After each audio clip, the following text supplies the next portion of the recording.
আসছি পরের খবরে। ফের মলয় আঢ্যকে তলব ইডির, পঞ্চমবারের জন্য তাকে তলব ইডির ধৃত শঙ্কর আঢ্যর ভাই মলয় আঢ্যকে তলব। রেশন বন্টন দুর্নীতি মামলায় গ্রেপ্তার শঙ্কর আঢ্য, এবার তার ভাই মলয় আঢ্য তাকে পঞ্চমবারের জন্য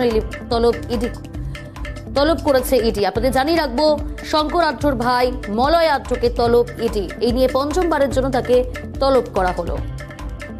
কথা বলবো, টেলিফোন লাইনে রয়েছে প্রতিনিধি শুভজিৎ। শুভজিৎ, ইডি সূত্রে কি জানতে পারছো? কোনো যোগসূত্র কি পাওয়া গেল?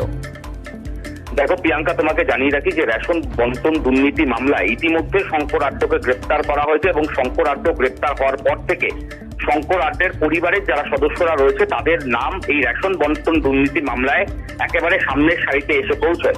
সেই জায়গা থেকে দাঁড়িয়ে এই মুহূর্তে শঙ্কর আঢ্যর ভাই মলয় আঢ্য তাকে এনফোর্সমেন্ট ডিরেক্টরেটের তরফে তলব করা হয়েছে এবং পঞ্চমবারের জন্য তাকে তলব করা হলো। আজ তাকে সিডিও কমপ্লেক্সে এসে এনফোর্সমেন্ট ডিরেক্টরেটের আধিকারিকদের মুখোমুখি হতে হবে। কিন্তু তোমাকে জানিয়ে রাখি, এর আগে 4 বার তলব করলেও মলয় আঢ্য কিন্তু আসেননি।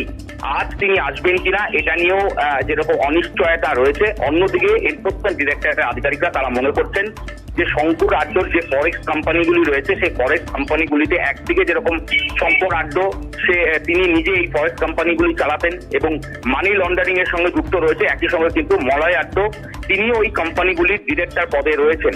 সেই জায়গা থেকে দাঁড়িয়ে মলয় আঢ্য কি জানেন এবং রেশন বন্টন দুর্নীতির বিপুল পরিমাণে কালো টাকা, সেই টাকাই কি এই ফরেক্স কোম্পানিগুলিতে ইনভেস্ট করা হয়েছিল কিনা, এই সমস্ত বিষয় মূলত জানার যে চেষ্টা, সেই চেষ্টা করছে এনফোর্সমেন্ট ডিরেক্টরেটের আধিকারিকরা। সেই জায়গা থেকেই দাঁড়িয়ে মলয় আঢ্যকে আজকে তলব করা হয়েছে পঞ্চমবারের জন্য।